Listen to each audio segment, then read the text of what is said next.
Hello, and thank you for joining us today, where we are very lucky to be sitting down with Kevin Mosley. Kevin Mosley is a writer, public speaker, and consultant on race, Black history, policing, diversity, equity, and inclusion in America. His 20 years of experience as a member of the Pennsylvania State Police, where he served as a use of force firearms instructor, drug interdiction officer, trained by the DEA and Crash Reconstructionist, provided a deep understanding of the intersections of race, policing, and oppression in America. He spent the last 7 years traveling throughout the southern United States, attending conferences associated with significant civil rights anniversary events and African American culture and history museums and archives, conducting research for a book on pushing back against false narratives on race and ethnicity in America. He holds a BS in nuclear medicine technology with a minor in healthcare management from Siena Heights University and a diversity and inclusion certificate from Cornell University. I can't think of a guest who has more to say on the most pressing issues of our moment. Thank you for being with us, Kevin. It is so good to see you. I appreciate the center and the opportunity to be here with you, Lauren. Thank you. Thank you. So maybe I'll fill that in a little bit. We know each other because you've participated in programs and our Summer Institute for Educators at the Holocaust Center. So that's the other thing that we're especially attuned to now. We want to make relevant comparisons where they're helpful.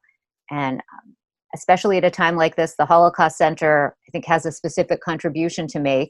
These conversations serve that purpose of hearing from scholars like you and from activists like you. So I thought maybe we can start by hearing about your background in law enforcement. So I joined the Pennsylvania State Police in my 20s. And initially, my whole thought process was, I felt that I wanted to become an FBI agent. Once when you're in your 20s, you really don't know what you want to do. But once I got into policing, got trained by the DEA in drug interdiction, I realized, okay, I'm not going through another academy. I was not about to do that. The academy was kind of brutal. It's hard. But more importantly, once I got into the state police, I recognized that let me put my time in, let me learn and grow here.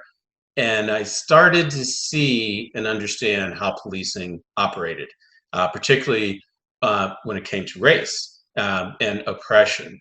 And one of the things that really struck me was once I was trained in drug interdiction, how that was aimed at the Black community. And once I recognized that, once that was basically explained to me by the DEA lead agent in Pittsburgh in the early 90s, I recognized, okay, I have to find another way to do this as opposed to doing it the way they trained me. And I think from that point forward, race has always been if not in the back of my mind, in the front, in terms of how I dealt with the public. And from there, I saw so much, and because I was what the department called a peer contact, this in members assistance program, the department had a program based on New York City's program where police officers didn't like to talk about things that happened on the job, things that they saw, the bad things. And because of that, New York City had a lot of suicides. What they did was form what they call members assistance program. They took officers, trained them in reflective listening, and gave them a series of resources to offer to their members and their family members to help them deal with the stress. And one of the precepts of being peer contact, guys will come to you, and obviously women too in the department, and their family members, and will share confidential information with you. So that was interesting, being there, hearing people tell me about things that other people on the job were doing, but I could never share with anyone else. I had to help them work through that. And now that I am no longer on job, I still adhere to that confidentiality, but I have gained a greater understanding of what was going on in the background that certain people were doing that they shouldn't have been doing, but I had no way of, at that time, saying to the department, we need to do something about the racism that exists within the department, particularly when it came to racial profiling.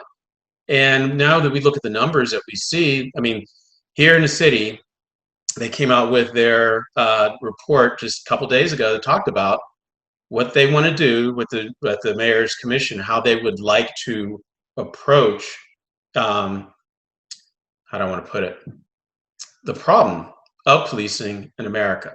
And they've got some good suggestions, but I think part of the problem that we see with policing in America is rather than just reform it, I honestly believe it needs to just be blown up and reimagined, because policing as we know it and understand it is aimed at communities of color. And the numbers that they showed in the report, when Black people are, particularly Black men, are 6 times more likely to be stopped by the police in a city where we're only you're 25% of the population, and that 25% of the population is based on the population in the census, not on what happens during the day when most of the people coming into the city are more than likely white who work in the city. So that even provides more people that the city could be looking at. The city of Pittsburgh Police Department should be stopping if you were doing it without a racial lens.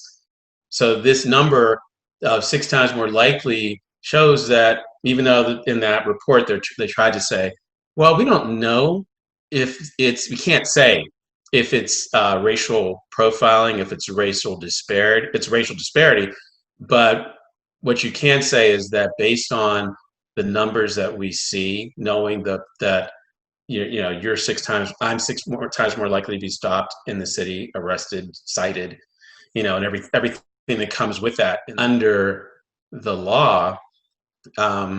There's some serious issues, not just in Pittsburgh, but throughout the country that we need to deal with. And part of the problem is that we've never dealt with that history. Same thing with anti-Semitism. We never are taught that history, the history of the Holocaust, to have a greater understanding as to what is anti-Semitism, what is racism, how does that affect our everyday decisions, how does that affect hiring, how does that affect the people who we hire to do these various jobs in policing. So those are things that when it comes to policing, that we need to seriously reimagine policing from the ground up.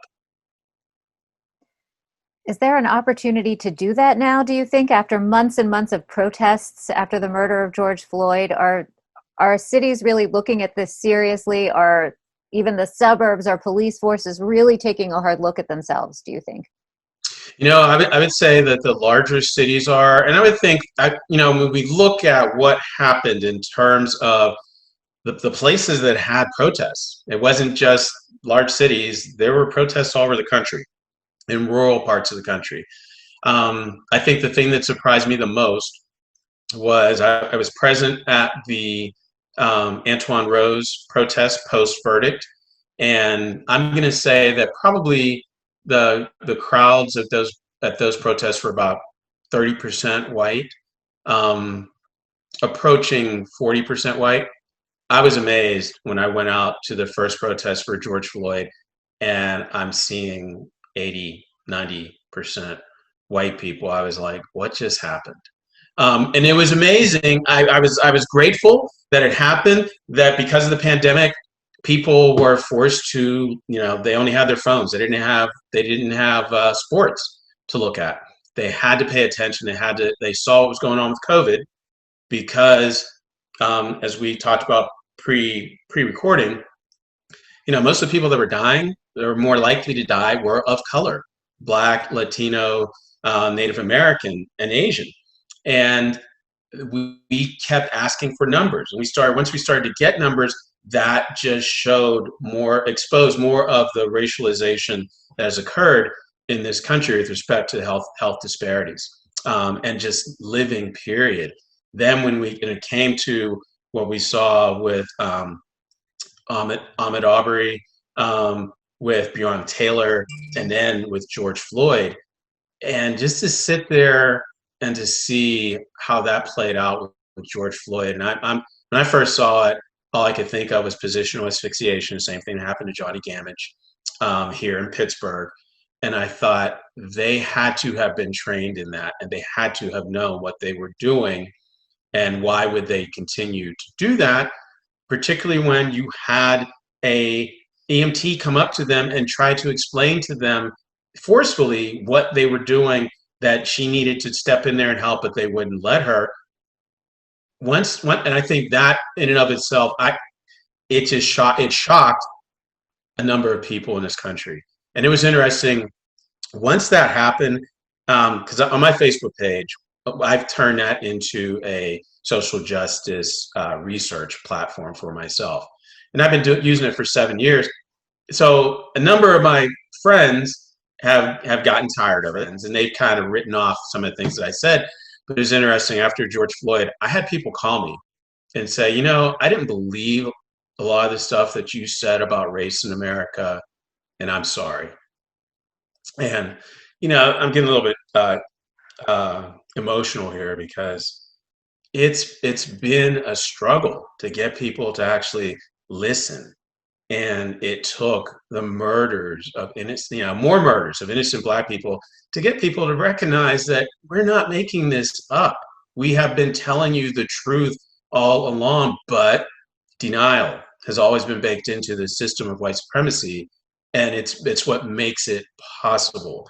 But we've had enough people finally recognize that, okay, we need to start doing something about this. And I think what also changed the flavor of the conversation was that when those white people did get out there and begin to protest, they saw how the police, not in various communities throughout this country, turned their ire against them. And I think that scared a lot of people when they're like, wait, we're just standing here exercising our right, our free speech and our right to assemble and to protest, and you're going to turn pepper spray on us, you're going to start beating us, you're going to start using rubber bullets against us. To what end? And I think that in and of itself has given people an understanding that policing needs to change. And because if you don't change it now, after all that you've seen, I don't know when it's ever going to change. So, but I think we have enough support within various communities to make this happen. And I think our mayor here, Peduto, is trying to do the right thing. And so we'll see what happens in Pittsburgh. We'll see what happens across the country with respect to anti-Semitism, whether it's respect to with the racism, Islamophobia, homophobia, sexism. We need to have these conversations. I mean, that's why you guys exist, is to bring people like me in who literally, I understood. Well, I had some understanding of anti-Semitism, but once I got in there and sat down, and for those 5 days, I walked out of there with a much deeper understanding of what anti-Semitism was about, what the Holocaust involved, that it wasn't just about death camps, that that many neighbors throughout many countries also murdered Jews and were part of the persecution. So I didn't have that understanding before I was, welcomed into your space, and I gained a much better understanding of that. Thank you. I know that we met prior to the shooting at the Tree of Life, and we've just had the 2-year anniversary. So when I'm thinking about reforming the police, and anytime I have these conversations, I think about the way that the police in the city came out and ran toward gunfire to rescue a synagogue that was under attack, actually 3 synagogues that met at that building. And all of the people we got to know because they came out in support of the Jewish community. And we do a training with the city police recruits, which is about the Holocaust and about policing during the Holocaust, which enforced anti-Semitic laws. Eventually, some reserve police became the perpetrators of mass murder in the former Soviet Union. And it's a cautionary tale. And it is my hope that we can continue to offer that kind of training so that we can be part of what moves this discussion forward. And, recognizing how very difficult it is and how emotional it is. So I want to acknowledge that, like how hard it is to have to make a case for yourself and explain to people what it's like to be a persecuted group And this is something that there's just not a lot of awareness about. And this is what I've observed after a summer of protest, a real awakening and a reckoning. And may that work continue. Yeah, I'm grateful to one for your center and also for to live so close to Squirrel Hill, and to have had the opportunity to be there when that protest after, to be there the night of that when Tree of Life happened, and to come back into the community when the protest when Trump came, and that was interesting to be there and to watch a largely white Jewish group of people protest. But then also it took me back to, it's not the first time that Jews had to stand up and fight for themselves, obviously, along with Black people. We go back to, we talk about the Civil Rights Movement, and we look at the Freedom Riders. A quarter of the Freedom Riders, half of the white people who were there were Jewish. They came mostly from the North, and they recognized that commonality in the oppression that we suffered, and we recognized we needed to work together. The people who work with Dr. King, the people that were there in Selma, sit-in movements, that it's always been that connection from the Civil Rights Movement on. I think there was somewhat of a schism occurred, but and also, yeah, we have to talk about that. You have to talk about, some of the things that people like Farrakhan, some of the things that he said, some of the things Jesse Jackson said, and we need to have a recognition that, within our communities, we recognize in the Jewish community there's that connection to whiteness. There is anti-Blackness, and unless we have those conversations and talk about that, the things that we have in common are the things that bind us together and can help us to overcome the oppression that we all face. Unless we are willing to have those conversations, the people who are on the white supremacist side are going to win. So you see the division, and we were going to talk about the media. Mm-hmm. And I think part of the problem that we have is the media tries to find a way to not call this person this or this person that. But you have to be honest. And I think part of that comes from not just the media, but this whole country not really facing the racism and the anti-Semitism that we have had to endure all of our lives.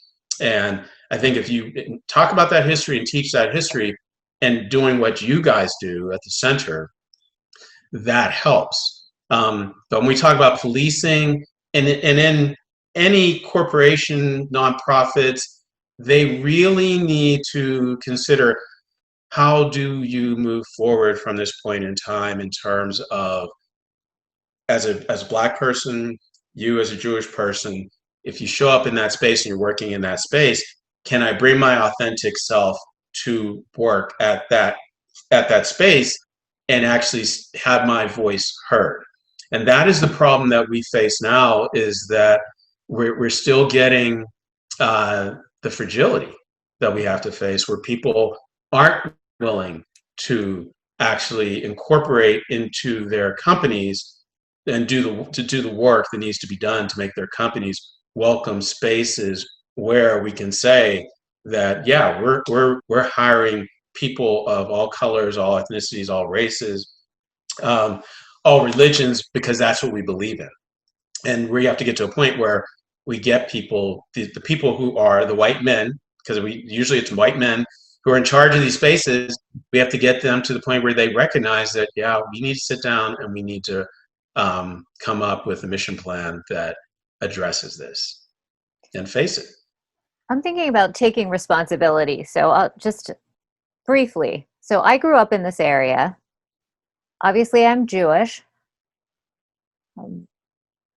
I grew up learning about, I'll say, the Civil War, and feeling like anyone who was in the North had a pass on any association with slavery or its aftermath. And then I lived in the South for a long time.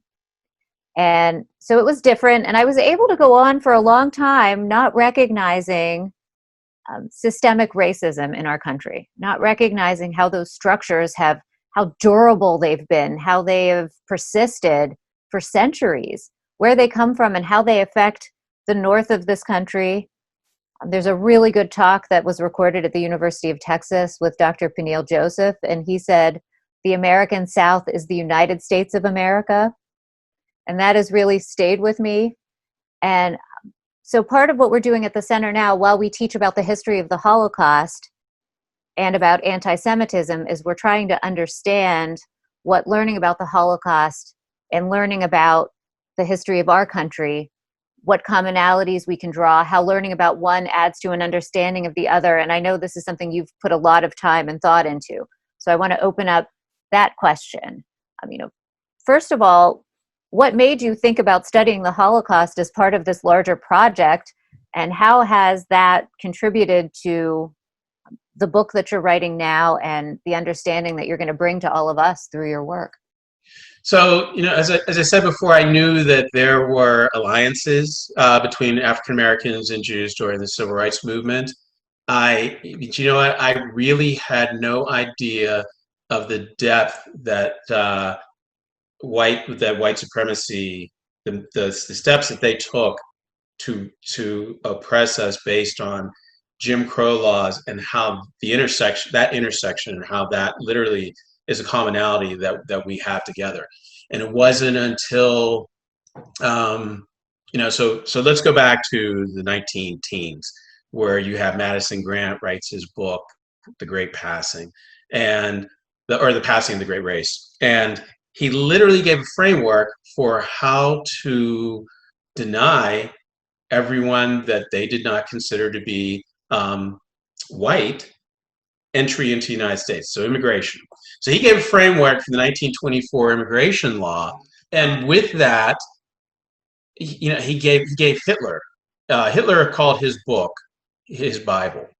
And once I started to read about, okay, so Hitler turned to this white guy here in America, an elite, and used his work as a basis for what he wanted to do in terms of oppression to Jews, because that was part of that was one of the subsets of the people that Madison Grant wanted to exclude from America.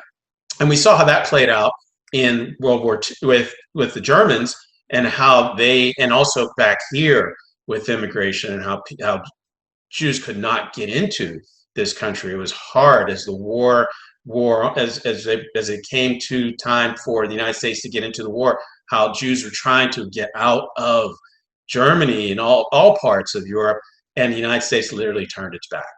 And that I did not know until I began. I came to you guys and started to gain greater understanding of that.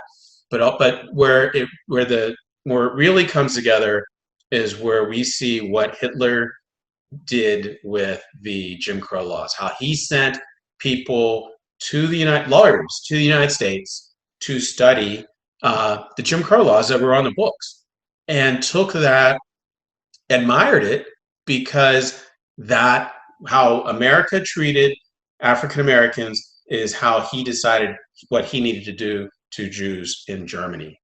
And that was denied for the longest time. There wasn't a record until David Whitmer, Yale law professor, found those records, and he wrote his book where he details where that came from. And he said, okay, here's irrefutable proof that it wasn't just that somehow the Jim Crow laws were there, but the Nazis didn't use them, but somehow those Jim Crow laws look like the Nuremberg laws. Well, it's because they were, to a great extent. But it's also interesting, too, that the one drop rule, when we're talking about blood, was just too much even for the Nazis when it came time to, okay, how do we decide who's Jewish? Okay, we'll go back to the grandparents, and that's far enough. Whereas in America, still to this day, that one drop of blood, you're black. And we're okay with that. Black people are fine with that. We've lived with this oppression for so long that, you just have to recognize how, obviously no basis in biology to race. Got to put that in there, because people don't always understand that. But, and obviously being a Jew is not, you were racialized. So that's the other side of this that we have to put out there. We get that. But you also, but the common thread that we have as people is that white supremacy is what is used against us to this day, here and now. It was interesting too, in the 50s, 57 through 58, there were 10 bombings of synagogues primarily in the South. So even as African Americans were being attacked, murdered, lynched, slaughtered, so were Jews were also those same targets, because white people, white supremacy could not have an alliance, did not want to see that alliance formed. Fortunately, number of rabbis, Jewish people, and African Americans decided, no, we need to work together because we have this, it's the same threat. We face the same threat. And here we are today, still facing that same threat. And people need to, as people, whether it's Jews, whether it's African Americans, we need to understand the history. As you said, you have to acknowledge what you didn't know.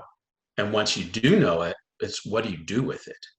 And I think that is part of one of the reasons why I came to you, to your center, because I needed to have a greater understanding of anti-Semitism and the Holocaust. And once I was there, I was like, okay, I'm really glad that I came to understand it, to gain a greater understanding of this, because it led me to where I am today in terms of, there's a much greater thread that runs through the oppression of Jews and African Americans that most people just aren't aware of.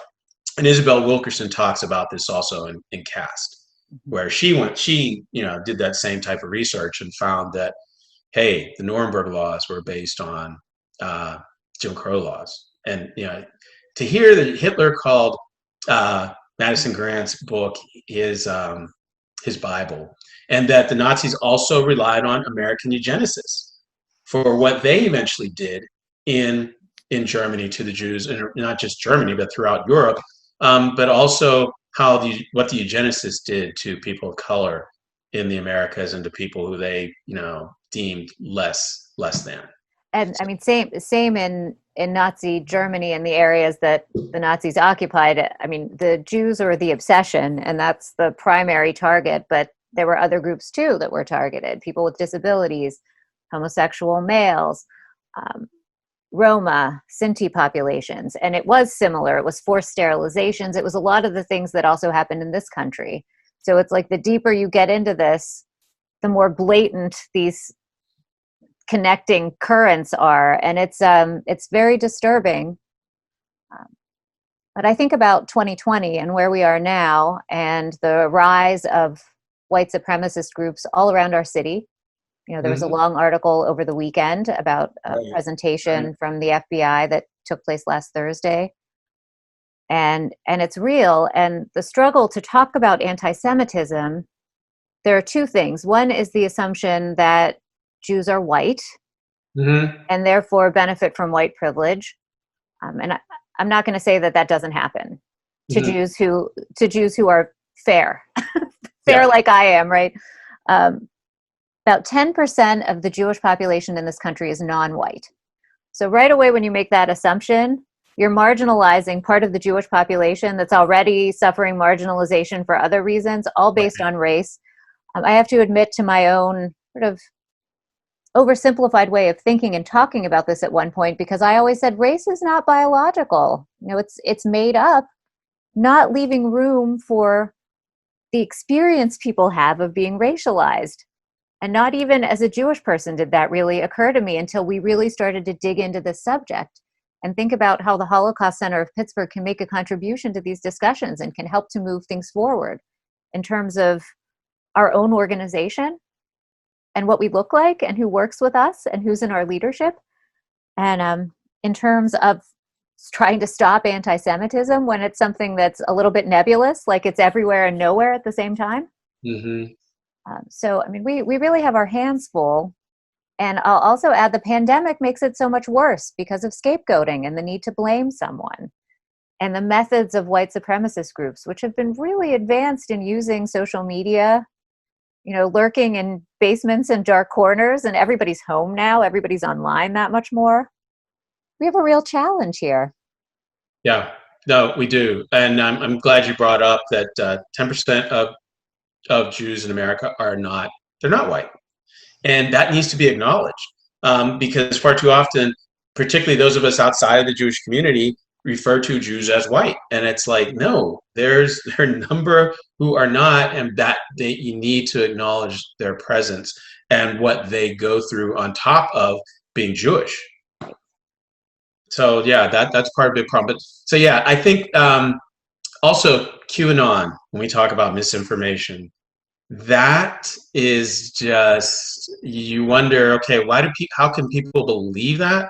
How do you believe that there is this cabal of pedophiles who are running the country through the Democratic Party? But we have people who believe that, and you need, and we get to the point where these types of things lead to the tree of life, sadly. That's Um, it. That's you why know, it's so concerning. That is exactly yes, why it's so concerning, because there are people who are, with a propensity toward violence, who are being encouraged in their violent beliefs. And I mean, that was really an awakening for so many people here in 2018, how far this can go if we don't act um, forcefully and strongly to yeah, oppose it. yeah, and I think that at this point in time, given given what happened there, I think, sadly, that I think it raised the awareness within the Jewish community that, wait, we're not beyond this. I mean, Right. Black people already knew it, and I think it took that for. I mean, anti-Semitism was already on the rise, but once that happened, I think a lot of people within the Jewish community recognized that we have to find a way to combat this, and policy is one of those ways to do that. But also, we need to look at policing in terms of who are the people that are supposed to be there for us. As you pointed out, they ran into fire, they ran into gunfire at the Tree of Life, and yeah, my hats off to those, and I thank them. But at the same time, we still need to look at how do we look at the white supremacists policing in terms of the white supremacists who have infiltrated the police departments that are supposed to be there for all of us, and we know that is happening. And it's another thing that the FBI pointed out. Finally, Christopher Wray came out and said, yeah, that's the biggest problem. There have been more people murdered in this country by white supremacists than by anybody else, as far as extremists goes in this country. For a minute there, they wanted to talk about Black identity extremists, and it's like, okay, you want to call Black Lives Matter a Black identity extremist group? They've murdered no one. They're not out there, and that's another thing that came out of this is how the white supremacists have pushed back, claiming that Black Lives Matter is a Marxist group. Well, civil rights movement. King was called a communist. So it's the same playbook again, where we see these things repeating, and this is why we need to study the history so that you recognize these are the things that white supremacists will try to turn against us, will use against us. It's the same old song, whether it's Hitler using Jim Crow laws, whether it's white supremacists today claiming that Black Lives Matter is a Marxist group, communist group. It is that same thread is there, and it will always win out unless people like you are out there, saying that, look, this is what's going on. This is why you need to understand this history, and this is how you can use this history to raise awareness so that when you go to work, you want to create a different environment, an environment where people can actually aren't afraid to have these conversations and to talk about anti-Semitism, talk about racism, because we can't go beyond this point and not have those conversations at work. And I think in the past, people were perfectly fine with saying, "Oh, we can't talk about religion. Can't talk about that, right? We can't talk about race." We have to. We have to. So, as you know, I've been putting a lot of effort into understanding all of this because I'm lucky to be in a position where I can have these conversations without hesitation. I have had some conflict come up in circles where we're talking about Black Lives Matter and we're talking about anti-Semitism, and there's not room to talk about anti-Semitism. Mm. People are really resistant to including anti-Semitism in this conversation, even if it's not an attempt to center anti-Semitism at Right. all, but Right. maybe an attempt for an awareness. Just as we are trying to understand other people's experiences, we want people to understand ours. But I know that you've had some experiences talking about these two things and facing some resistance. So I'm looking for some help from you to understand like how we move beyond that, because I see a need to really, I mean, we should be allies here. Absolutely. So, Yeah, I think it's going to take education. It's going to take and when I say education, some of our young activists need to come together and recognize that we understand that Black Lives Matter and the centering of blackness that needed to happen. At the same time, you need to those same people that are out there yelling at the top of their lungs for us to do something about anti-blackness in this country, anti-black racism in this country, also need to recognize that anti-Semitism has been there since before the invention of race, and that you need to recognize how that also impacts people of color, particularly Black people. And if you're not, you have to be willing to have that conversation in order for us to move forward. We need the allyship is important, and I think that that's the part that is sometimes is missing. I'm grateful for Bend the Arc and other Jewish organizations, primarily Jewish organizations. People who have reached out to me and said, "Hey, we're doing this, or we're doing that." That needs to happen, and I'm grateful that they've done that. I've attended their meetings and felt comfortable in those spaces because I've been welcomed. And I think more of that needs to happen, and vice versa, with Black Lives, people leading various movements here in the city. You have to, when you show up in Squirrel Hill, and there is, and for a Black Lives Matter, post George Floyd protests, and you look around and see 95% of that crowd was white when I showed up at that protest, but it was led by Black people. So obviously people got the message to be there. They wanted to be there for people of color, particularly for Black people.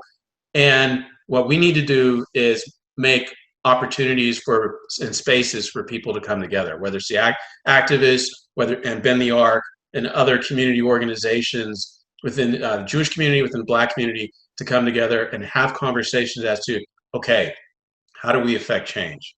How do we raise awareness to anti-Semitism? How do we raise awareness to anti-Blackness, anti-Black racism?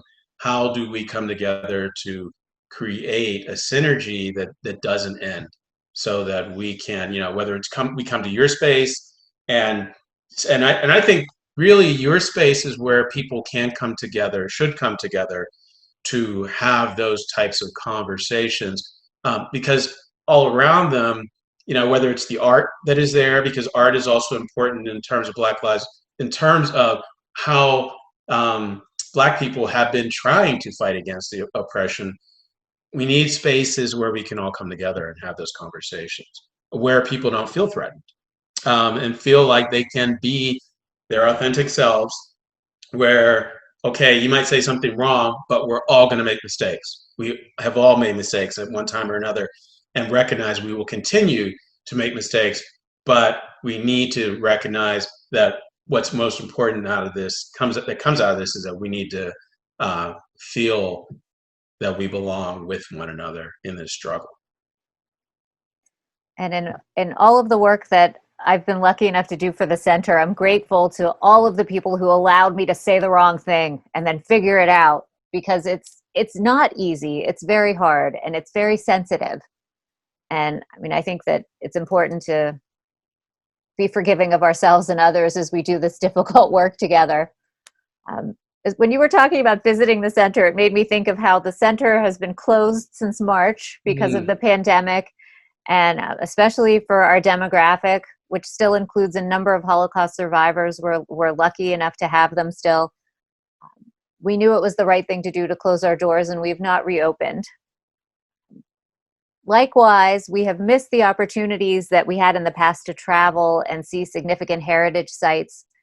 that has been really important in our work. And I know that this was a large part of what you did as your research for your book. You traveled all over.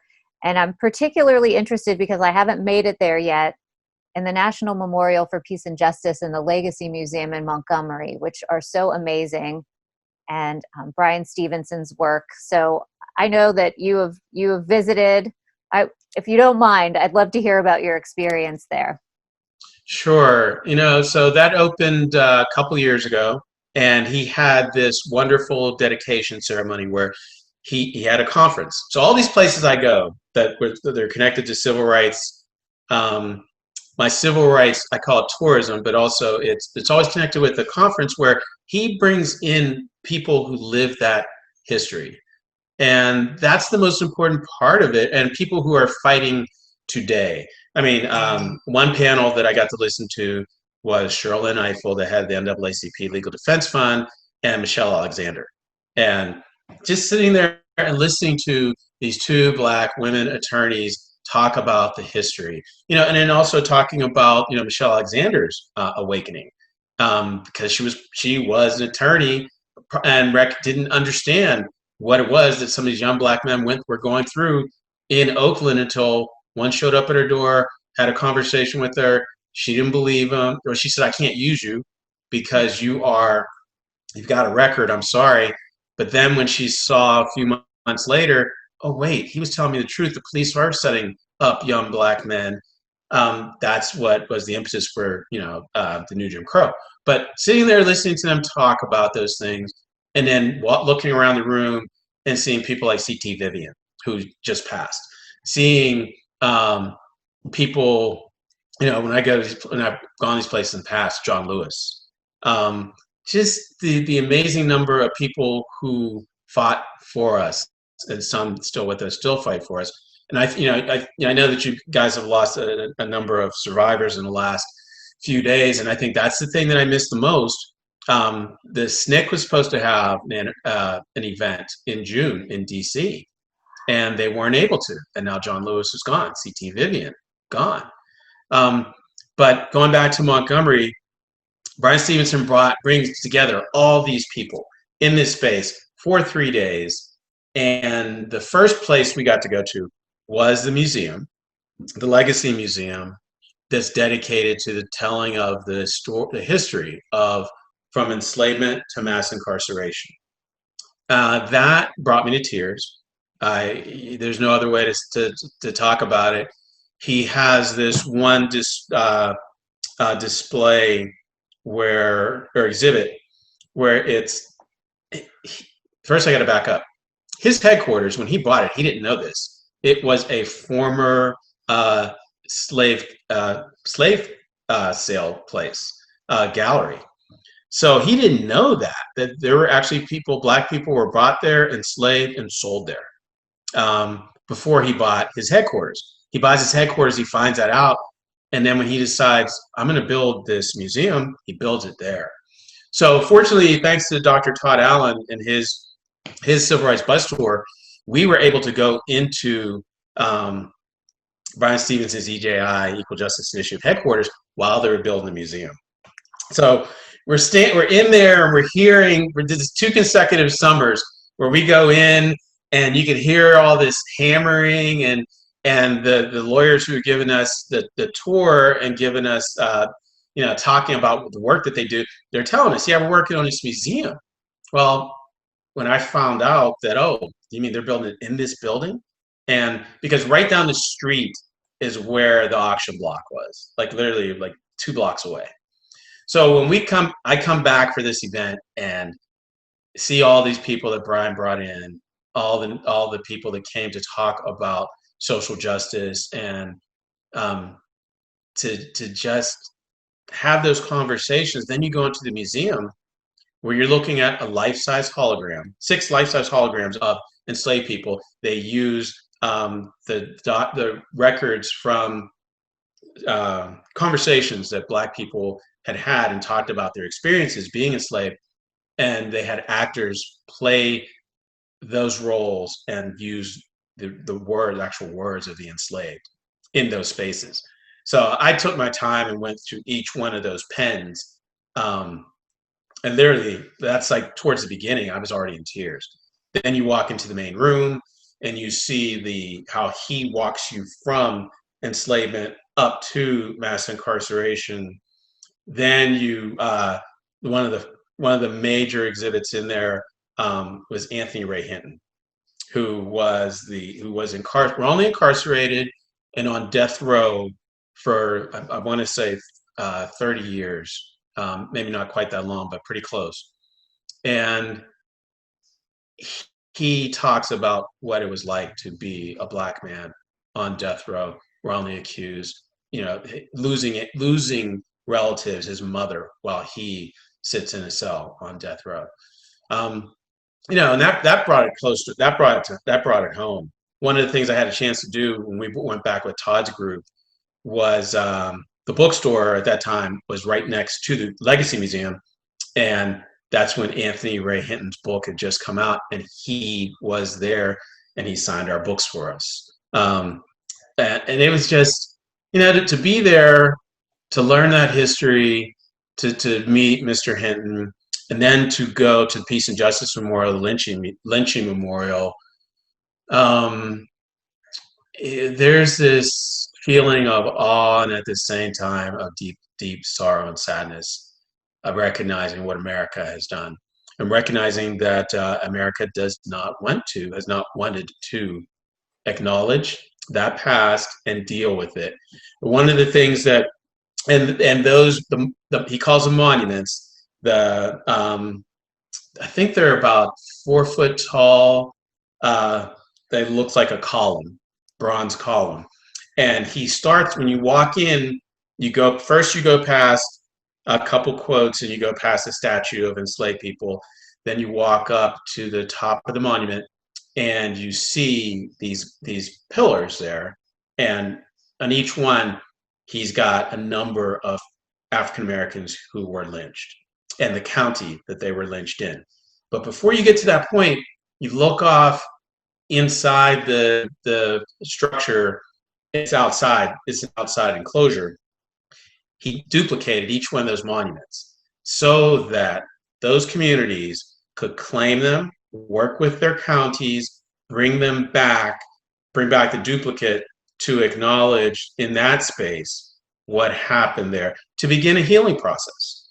So you start off there at about just below eye level, and as you go through the first level, you start to go down, and they rise up above you as if they were hanging. And you get it's hard to go through that and to see. They have quotes along the way that talk about who was lynched, why they were lynched. Far too often it was just that some supposed slight, or somebody looked at a white woman raw, allegedly. And it's just going through there, though. While it's hard, it's also cathartic in terms of you recognize the work that he's wanted to do there and is doing. You see there's other museums in that area. There's the Rosa Parks Museum just down the street. There is the Selma to Montgomery. It's also along Selma to Montgomery Trail. So there's an interpretive center at Alabama State University there. That's also where Dexter Avenue Baptist Church is, where King preached, right down the street, 2 blocks away from the Capitol building, where King gave his "How Long, Not Long" speech on the steps, because Wallace wasn't about to let King go up those steps to present his petition to him there or speak from those steps. SPLC is around the corner, and it's interesting that, and I was thinking about this last night. SPLC, you don't get in there without going through security. And the same thing with the Legacy Museum and the Peace and Justice Memorial. You have to go through security. And it's because of where we live and the times that we live in. But when you go through that, you're grateful that security is there. And I think of my time in Montgomery. I think of my time at the Peace and Justice Memorial and Legacy Museum, and Brian Stevenson. And I did have a chance to meet him when I was there, and I was grateful for that. And you just have to look at these people doing this work and just thank them and just be grateful for their humility and for the sacrifices they have made to get us to this point of increased awareness. Well, you told me about the trip that you took those 2 summers, and it's still a hope of mine that I'll be able to make that very trip with the group that you made the trip with, because that is the experience that will be, I think, most valuable for my learning. A number of groups have now made those trips, but I'm holding out to be able to participate in that one, and we just need to get through a vaccine, or just make it safe for us to be together in the same place and go on a bus together for all those hours. Yeah, that's just it. Hopefully by next summer, because Dr. Allen's tour is in June, that enough people have been able to get that vaccine that we'll be able to proceed and go to these places that mean so much to us, or should mean so much to us, just as your Holocaust Center should mean so much to the people in Pittsburgh. People need to come to these places that are readily accessible, at least once we get a vaccine, right? And or go online and find your site and talk and engage there and look at what do you have to offer. What do these spaces have to offer in terms of education and helping people to understand and recognize that, all right, we can't always get there, but we have computers, we have cell phones, we have iPads, we have a means and a way to engage, and we need to do that. It's not always about, people may not have the money to go on some of these tours to do some of the things that I've done, but we can still, a lot of these places like National Museum of African American History and Culture, they want people to engage with them online. We need to engage them online to learn about the history, the culture, and how it benefits us all to learn those things. So I find this so interesting because only recently have I started to travel to Europe to see sites of the Holocaust, and the experience of being there, we can't experience that in the United States when we're talking about the Holocaust. The trip that you and I were talking about before is traveling to sites of lynchings and standing in the places where history happened in our country. You mentioned the National Museum of African American History and Culture, which is a new-ish museum. It's only a few years old. And right down the street, not a block away, is the U.S. Holocaust Memorial Museum, it opened in 1993. My first job was there. It's on the National Mall. It was much easier to build a museum about the Holocaust in the United States than it was to build a museum about African American history and culture. So you mentioned when we were talking before we started to record that you visited both museums, and I just wanted you, if you wouldn't mind, to reflect on that experience. Yes, it's interesting that with the passing of John Lewis, one of the places that when they brought his body back, that's one of the places they stopped at was the National Museum of African American History and Culture. Is, as you mentioned, it was harder to get that museum built than the Holocaust Museum, and it took 100 years to bring that about, and it was largely in part eventually done because of John Lewis. But so coming to my last visit there this past August, one of my sisters flew into DC from Oakland, California, and she hadn't been to the National Museum of African American History and Culture. So I met her and one of her sons there. So we went, as we're going through that museum, she said, I've never been to the Holocaust Museum. I really would like to go. I'm like, oh, it's right up the street.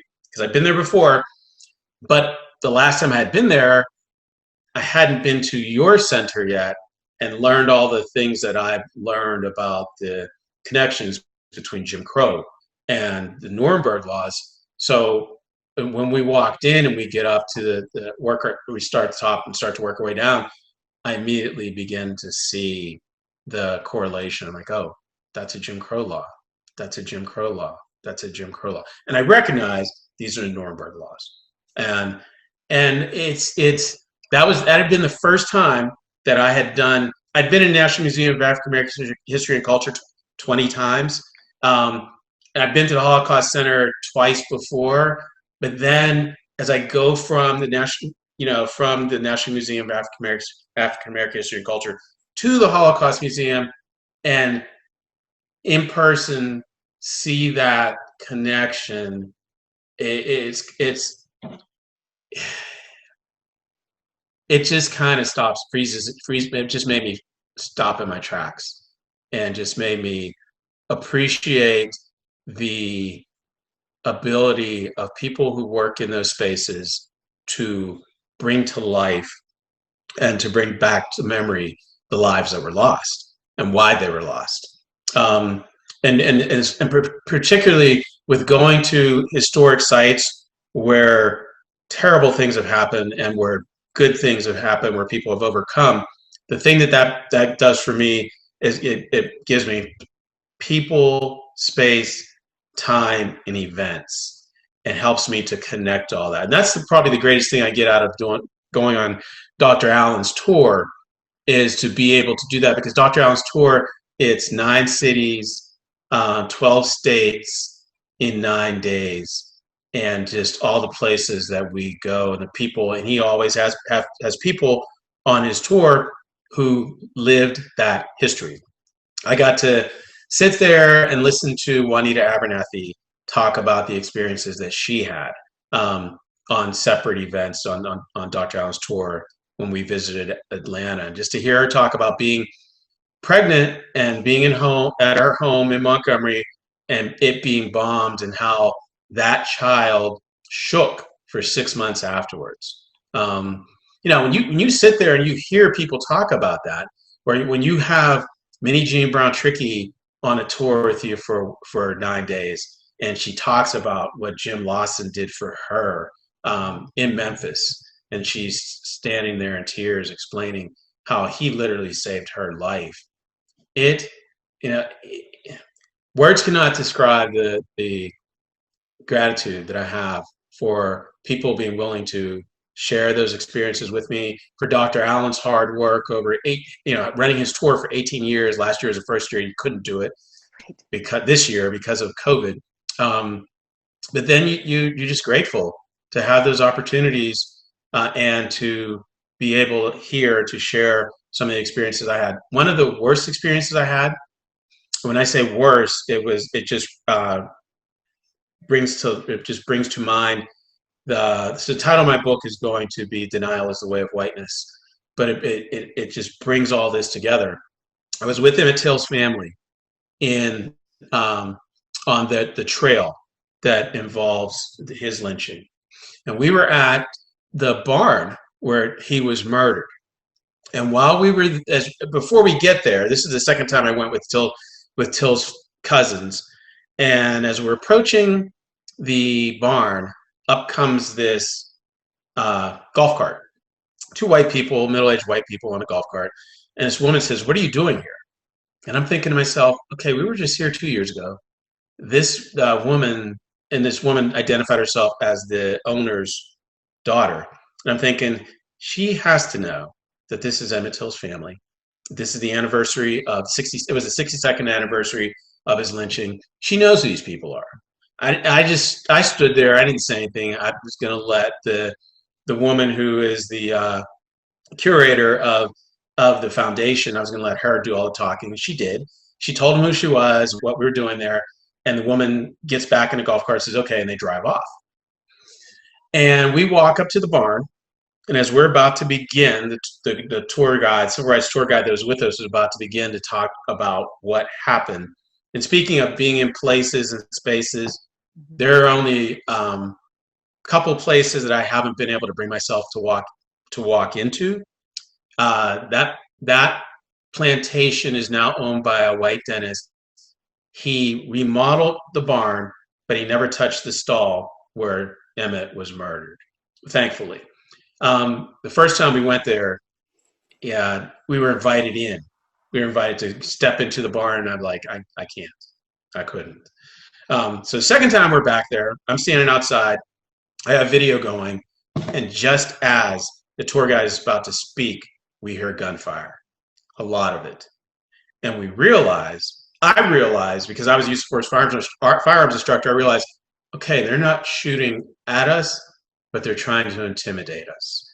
And it was his daughter and about 12 to 15 of her friends about 30 yards away from us shooting off in the distance. I mean, it's just, this is America.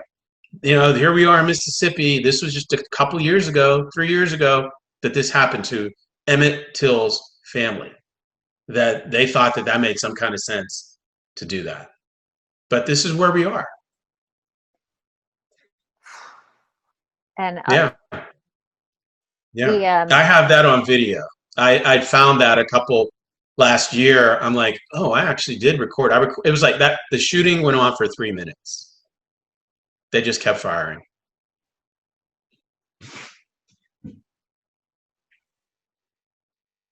I'm speechless.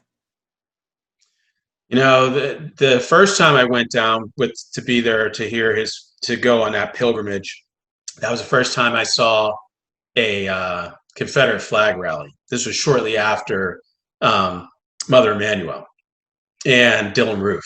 Yeah. And I'll tell you how I heard about that. I was on Dr. Allen's tour.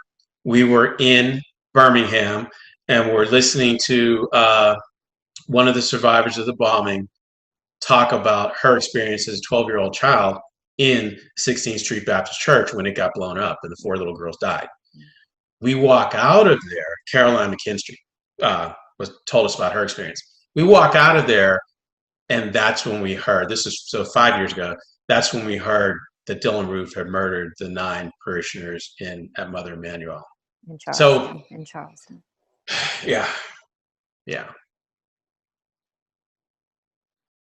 This is the thing about studying the histories that we study. It's not history, it's right now. Yeah, and it is. We're still experiencing this. And this is why, this is why people cannot be afraid to speak up. This is why you need to know this history, because we need to fight for ourselves, and we need to fight for the next generation coming up. And we need to let people know we are not going to put up with this. We're not here for this. We want to see change, and we're going to make sure that change happens. And it takes people like you to make that change happen. And I'm so grateful to you for your involvement with the Holocaust Center, for everything that you've brought to our summer institutes for the years that you've participated. And may our work together continue because it's so important. And I think we need each other. I mean, together we can be successful in this. It's an ongoing struggle. It's historic and it's present day. And we can't desist. We need to keep on. Absolutely. Thank you, Lauren, for everything. Appreciate you guys. Love you guys. Keep up the good work. Thank you. And we can't wait to see the book. And I hope for an in-person launch event. The day will come when we can safely convene and gather together again. Yeah. And I really just so much gratitude for sharing the very difficult aspects of your work. It's so important for people to hear. Thank you. And just let's keep doing it. Absolutely. Without you guys, none of this is possible. Without people like you, we need scholars who continue to teach that history, to teach the culture, to help all of us understand how to engage and why we engage. So thank you.